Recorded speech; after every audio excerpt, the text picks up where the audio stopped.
Sebelum memulai khutbah, saya ingin mengingatkan secara singkat kepada para penanggung jawab masjid bahwa untuk kemajuan moral dan peningkatan semangat serta keteguhan, keras lembutnya suara juga merupakan hal yang perlu. Dengan suara yang keras, semangat seseorang juga meningkat dan tekadnya juga berkembang.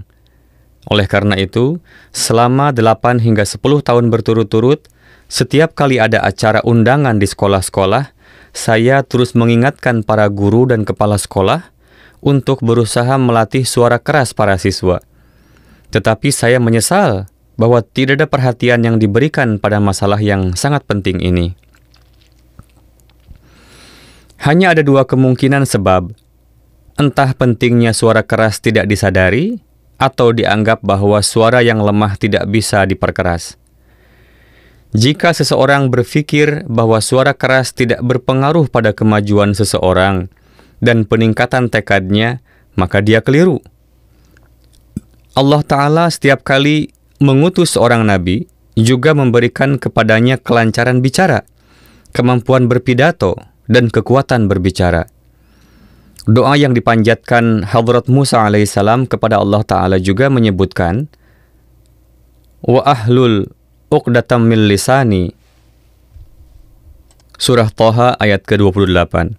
Artinya, lepaskanlah kekakuan apapun yang ada pada lidahku. Dalam kekakuan lidah termasuk gagap, suara lemah, dan kelemahan kata-kata. Jadi, makna doa ini adalah, ya Allah, berikanlah kepadaku suara yang keras, dan ciptakanlah kekuatan, keagungan, dan pengaruh dalam kata-kataku.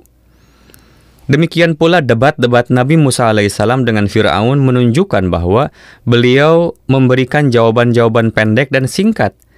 Tetapi para pengikut istana menjadi begitu terpesona, sehingga mereka tidak bisa menjawab.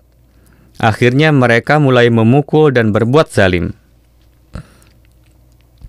Rasulullah SAW juga kita lihat dapat menyampaikan kata-katanya kepada ribuan orang dalam perkumpulan dengan sangat baik, sehingga suaranya sampai kepada orang-orang yang duduk jauh. Ketika beliau berpidato di masjid, suara beliau sampai ke gang-gang. Ketika beliau bersabda, duduklah. Beberapa orang yang sedang berjalan di gang mendengar suara beliau dan ikut duduk. Singkatnya, mukjizat berupa tanda yang diberikan kepada semua nabi, dan tidak ada nabi yang dikecualikan darinya. Tidak Hadrat Musa alaihissalam, tidak Hadrat Isa alaihissalam, tidak Rasulullah SAW, dan tidak pula pemimpin zaman ini. Itu bukanlah hal yang biasa. Ketika Hadrat Masih Maud alaihissalam berdiri untuk berpidato di Lahore, aula terluas di Lahore penuh sesak dengan orang-orang.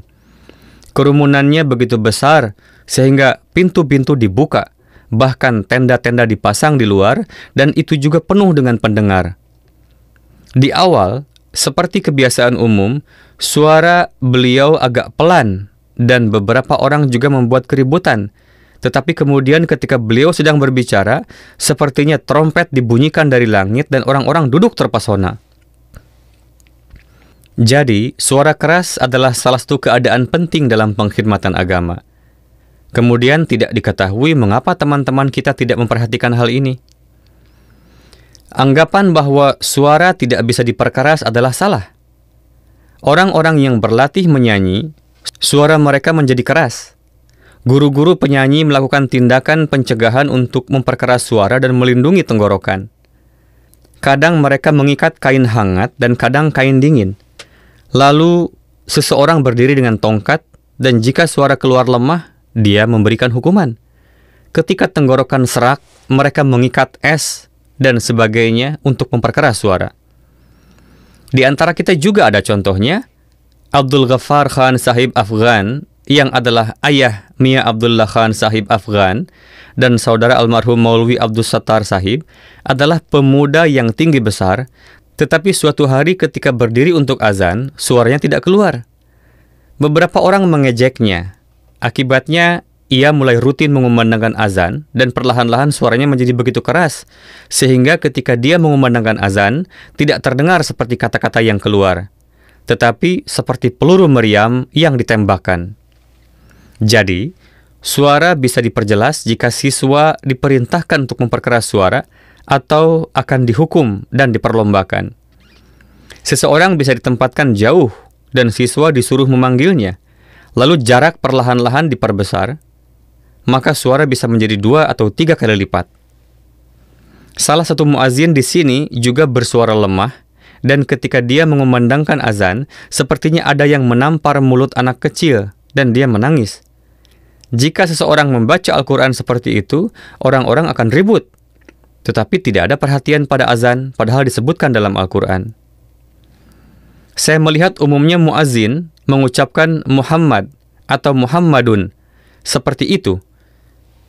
Demikian pula mereka mengucapkan an la ilaha illallah, padahal nun tidak diucapkan. Dan tidak ada yang mengajari mereka, padahal ini hal kecil. Dan tidak ada alasan untuk tidak memperbaikinya. Kemarin saya menyuruh beberapa pemuda berdiri dan mengumandangkan azan, maka terbukti pepatah, orang besar begitu besar, orang kecil subhanallah. Ini kondisi generasi muda. Mungkin orang-orang nanti harus menempelkan telinga ke bibir mereka untuk mendengar suara. Kami telah menggunakan tenggorokan selama 25 tahun, tetapi suara masih lebih keras dari mereka berkat karunia Allah.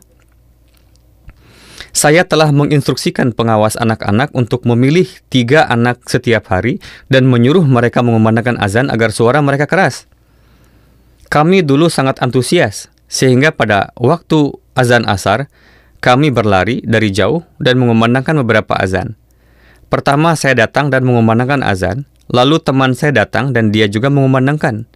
Lalu yang ketiga datang dan dia juga mengumandangkan. Atas ini Hadrat Maulwi Abdul Karim Sahib tidak mengatakan apa-apa kepada kami, tetapi memarahi yang tua-tua. Apakah satu azan tidak cukup? Tetapi untuk mengajar, tidak ada salahnya dengan azan yang lebih banyak. Jadi, latihlah suara setiap hari, tempatkan seseorang di kejauhan, dan suruh 3 anak mengumandangkan azan.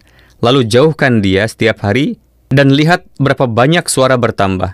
Latihlah selama 2-3 bulan seperti ini, lalu lihat. Setelah hari itu saja, anak-anak akan begitu antusias, sehingga mereka akan berkeliling mengumandangkan azan di ganggang. Azan adalah guru, tantangan kepada dunia bahwa jika ada keberanian, datanglah melawan kami. Tetapi apakah ada yang memberikan tantangan dengan suara mati? Ini adalah guru, bahwa dewa-dewa apa yang kalian tawarkan? Tuhan kami yang terbesar. Tetapi jika dalam mengucapkan kata-kata ini, suaranya seperti menangis setelah dipukuli, maka tujuan ini tidak bisa tercapai. Azan harus keras dan benar. Di dalamnya ada daya tarik sedemikian rupa sehingga Hadrat Khalifatul Masih Awal radhiyallahu anhu menceritakan bahwa ada seorang kepala Sikh yang rumahnya dekat masjid di mana ada muazin yang sangat bersuara keras dan merdu.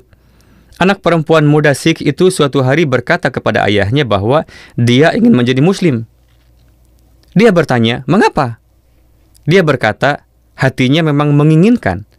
Dia bertanya, pasti ada alasannya. Dia berkata, dia tidak tahu. Hatinya tertarik kepada Islam. Dia adalah orang yang bijak dan juga kaya. Dia memberikan sesuatu kepada muazin itu dan memindahkannya dari sana. Lalu menunjuk muazin bersuara sengau. Dan beberapa hari kemudian berkata, "Baiklah nak, jika kamu mau menjadi muslimah." Dia berkata sekarang, pikirannya berubah. Dalam azan ada keagungan dan kemegahan. Jika suara juga sesuai dengan kata-kata, maka sepertinya hati dengan sendirinya tertarik. Tetapi di mana muazinnya bersuara buruk, jamaah juga malas. Jadi saya mengingatkan semua ketua daerah dan pembina anak-anak untuk memperhatikan hal ini.